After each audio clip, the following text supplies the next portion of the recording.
Соңғы кезде түсті мен жиі көрем. Түсімде желіп жүрді ақ боз жирен. Мен дағы сол жиренді қуып жетіп, құдды бір шабандоздай қарғып мінем. Ол жүйрік басқа ешкімге жеткізбейді, тек маған алға қарай ұмтыл дейді. Аңсаған арманыңа жеткің келсе, арқама менің теске отыр дейді. Бір елес шақырғандай қолын бұлғап, жиренге жайдақ мініп кеттім зулап. Тек қана жалыннан тартып ұстап, сол кезде қалмағанмын қалай құлап. Алыстан көрінеді сағым елес, өмірдің өтіп жатқан бәрі белес. Сол белестен жиренмен өтіп барып, ояна қалсам, бұл көргенім өңім емес.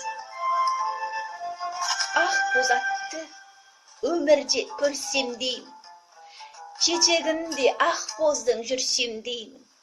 Өмірде сол жүйрікті тауып алып, биікке самғаушы көрсем деймін.